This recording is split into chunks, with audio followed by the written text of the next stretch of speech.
स्वागत है दोस्तों आपका इस चैनल पे, क्योंकि इस चैनल पे हम बात करते हैं इमिग्रेशन अपडेट्स और इमिग्रेशन प्रोसेस के बारे में। मेरा नाम है मनजोत सिंह और मैं हज़ारों स्टूडेंट्स को गाइड कर चुका हूं उनके स्टडी वीज़ा प्रोसेस और आफ्टर स्टडी वीज़ा प्रोसेस में। आज की इस वीडियो में हम बात करेंगे स्पेसिफिकली सीपीटी और ओपीटी के बारे में। जब आप F1 वीज़ा अप्लाई कर रहे हैं तो आपके लिए इन टर्म्स को समझना बहुत ज़्यादा इम्पॉर्टेंट है, बिकॉज आपकी स्टडी के बाद और आपकी स्टडी के दौरान ये टर्म्स आपके काम आने वाली हैं। सीपीटी क्या होता है, ओपीटी क्या होता है और एक ईडीए कार्ड क्या होता है, ये आपको समझना बहुत ज़रूरी है।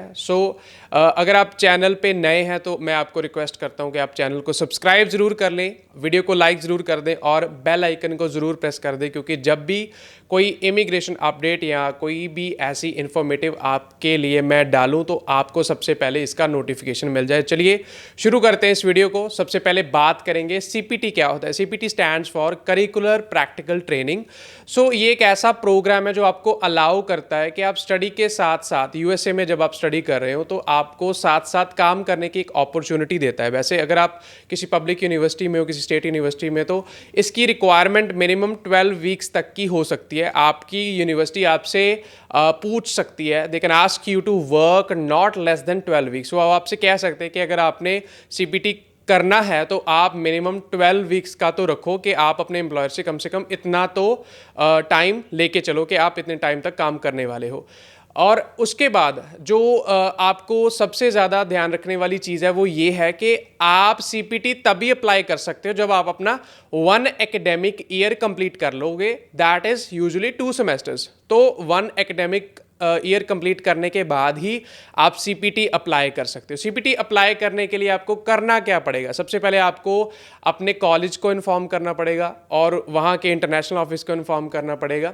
तो उसके बाद जो भी आपका एम्प्लॉयर है तो वो आपको एक जॉब लेटर इशू करेंगे। जॉब लेटर पे आपकी जॉब डेजिग्नेशन, आपकी पोजीशन क्या होगी उसके बारे में वो इन डिटेल पे लिखा होगा और कहाँ की लोकेशन होगी, आप कहाँ पे काम करने वाले हैं, ये आपके जॉब लेटर पे स्पेसिफाई होना चाहिए। और सबसे ज़्यादा ज़रूरी बात आपको ध्यान में ये रखनी चाहिए कि आपकी एग्जैक्ट डेट वहाँ पे मेंशन्ड हो, क्योंकि ऐसा नहीं है कि आपने इसको जैसे दूसरी कंट्रीज़ में ऐसा होता है, but in US you have to keep it very subtle कि आप डेट इन्फॉर्म करो कि इस डेट को ही मुझे ज्वाइनिंग करनी है और फिर जो एंड डेट है वो भी स्पेसिफाइड होनी चाहिए। और ये सारी चीज़ें आपको इन्फॉर्म करनी पड़ेगी अपने इंटरनेशनल ऑफिस और कॉलेज अथॉरिटीज़ को। तो जब आपको जॉब लेटर मिल जाता है, then you give the job letter to the international office of your college and university. So then a process takes about 10 to 20 days. तो आपको एक नई I-20 इशू होगी, जिसको हम I-20 विद सीपीटी कह सकते हैं। तो उस पर सीपीटी के सिग्नेचर्स भी होंगे और सीपीटी के साथ साथ आपको एक चीज़ और मेंटेन करनी पड़ेगी यहाँ पे कि आपको ट्रैवल सिग्नेचर्स भी साथ में ही लेने हैं।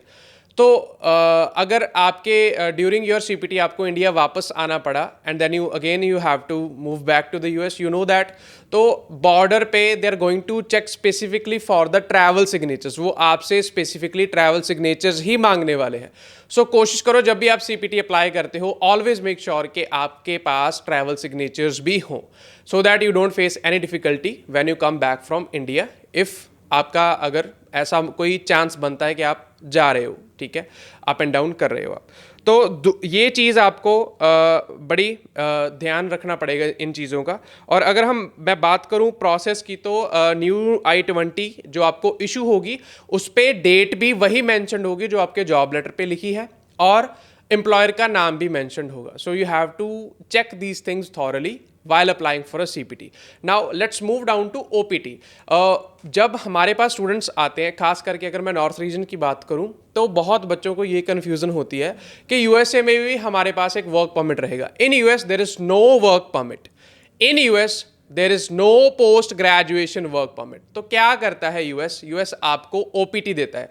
जब आपका इंटरव्यू के दौरान आपका F1 वीज़ा अप्रूव हो जाता है तो तभी आपको 1 साल की ओपीटी मिल जाती है। OPT stand for optional practical training. तो ऑप्शनल प्रैक्टिकल ट्रेनिंग सभी स्टूडेंट्स को 1 साल की इंडिया से ही मिलती है। तो डजेंट मैटर आपकी कौन सी स्ट्रीम है, आप किस में जा रहे हो, कौन सा प्रोग्राम स्टडी कर रहे हो, तो यूएस गवर्नमेंट आपको अलाउ करती है that after you complete your studies you can apply for a OPT और उसके बाद आप काम कर सकते हो।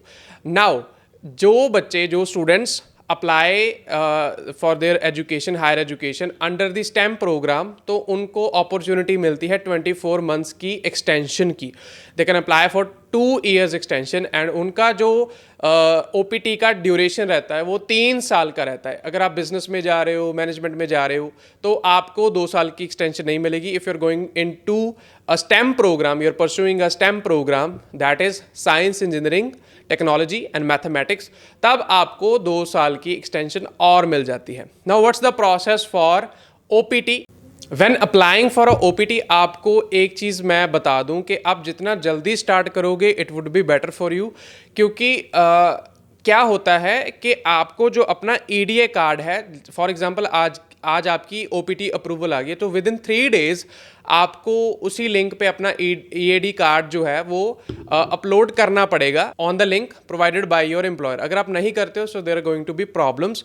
सो start as early as possible, क्योंकि बहुत बच्चे हैं जो अर्ली स्टार्ट नहीं करते, फिर उनको बाद में दिक्कत आती है। So process is almost as similar to applying for a CPT. So आपको क्या करना है, आपको जॉब लेटर लेना है और वही जॉब लेटर आपको अपनी यूनिवर्सिटी के, जैसे मैं पहले बता चुका, इंटरनेशनल ऑफिस में सबमिट करना। There will issue you a new I-20 with the OPT signatures। तो OPT signatures के बाद आपको एक फॉर्म फिल करना है that is called I-765 form. तो वो फॉर्म फिल करने के बाद आपको जो EAD कार्ड है, EAD कार्ड क्या होता है, एम्प्लॉयमेंट ऑथराइजेशन डॉक्यूमेंट होता है और एक फिजिकल कार्ड में आपको मिल जाता है। तो आपको इसके बाद इसकी फीस सबमिट करनी है दैट इज $410। तो इसमें एक कन्फ्यूजन ये रहता है कि जब आप अपना EAD कार्ड अप्लाई करते हो, so when you are applying for a OPT, आपको ये चीज़ कहीं ना कहीं सुनने को भी मिल सकती है। देर इज़, अगर आप 1500 USD पे करते हो तो आपका प्रोसेस एक्सपीडाइट हो जाएगा और आपको अर्ली कार्ड मिल जाएगा, but that is not the case. आपको फिर भी 10-15 डेज़ के लिए वेट करनी पड़ेगी। So after you submit your I-765 form, आपने अपनी ओपीटी जो आपने अपनी I-20 विद ओपीटी सिग्नेचर्स भी सबमिट कर दी है, तो उसके बाद अपने फीस भी भर दी है, then you are going to wait for your approval.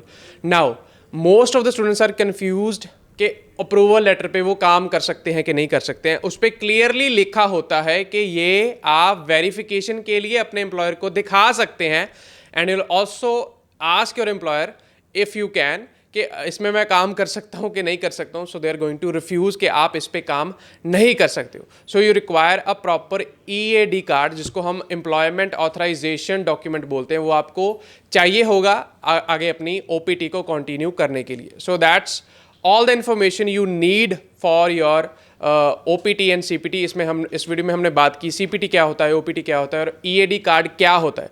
So all these documents are very important when you are applying for a F1 visa. So अगर वीडियो अच्छी लगी, इन्फॉर्मेटिव लगी, तो चैनल को सब्सक्राइब जरूर कर लेना, क्योंकि इसी वीडियो पे मैं मनजोत सिंह आपके लिए F1 वीज़ा के रिलेटेड जो भी इंफॉर्मेशन है सारी अपलोड करूँगा। और आपका सपोर्ट चाहिए होगा, आप वीडियो को लाइक करो, और जो फ्रेंड्स आपके US में अगर पढ़ाई कर रहे हैं, if they are continuing their studies और if they are already a US visa aspirant, आप उनसे शेयर कर सकते हैं। Thank you so much.